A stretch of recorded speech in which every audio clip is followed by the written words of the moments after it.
মনে কি আশা বেদনা আছে রে? বল বল বল।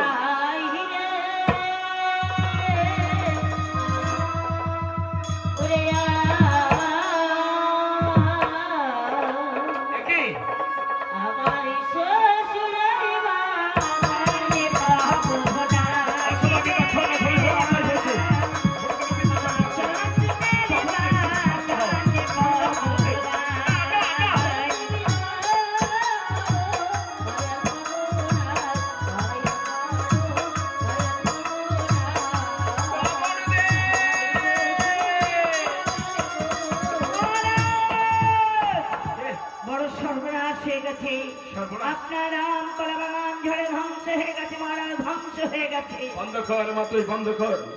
এবার আমি বুঝেছি রে মা, তুই সত্যি সত্যি সতী নারী রে। তোর অঙ্গে পদাঘাত করবার সাথে সাথে আমার সাজানো বাগান কেমন ঝড়ে ধ্বংস হয়ে গেল রে মা, ধ্বংস হয়ে গেল। তোর যত খুশি কলা গাছ লাগে নিয়ে যা, নিয়ে যা, নিয়ে যা। বেশ, তোর আজ কোনো আশায় আমি অপূর্ণ রাখবো না। তোর হাতে আমি তাও তুলে দিলাম। বল মা বল, আর তোর কি চাই রে মা? তুই নিয়ে কি করতে চাস? হ্যাঁ রে মা, তাহলে আপনি বুঝবেন বেহুলা সতী পতিতার বাবা তোর মনোবাসনা মনস্কামনা যেন পূর্ণ হয় রে মা।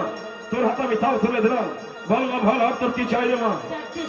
কাটা নিয়ে কি করবি রে মা? আমার পতি নিয়ে যখন আমি ভাসতে ভাসতে মাসতে ঘাটা পতির গায়ে যখন ভাসতে পড়বে, বেহুলা মা, স্বর্ণের কাটা দিয়ে ভাসতে ভাসতে দেবসে পড়ে যাব, সেখানে কি আমার পতি বেহুলা মা।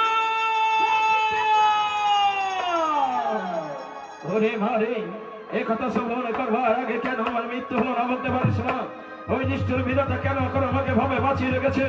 আমার মতো পাপী জগতে কেউ নাই, নাই, নাই।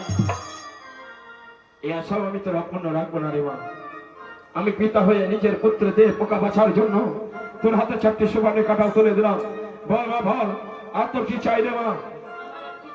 বেহুলা মা, আপনি মস্তকে পিতা, হ্যাঁ রে মা, মস্তকের দিকে ধরুন।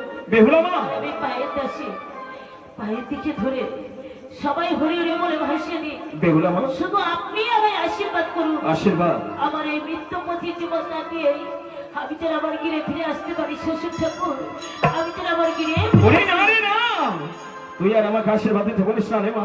আমি এটা পাপী রে মা, পাপী হয়ে তোর সত্যি আমাকে কেমন করে আশীর্বাদ দেবে মা? আশীর্বাদ যদি যেই হয় সে দেবাদিদেব শঙ্কর চরণে মিনতি করে আজ আমি তোকে আশীর্বাদ দিয়ে যাই মা। তোর মনোবাসনা মনস্কামনা পূর্ণ হোক, পূর্ণ হোক, পূর্ণ হোক।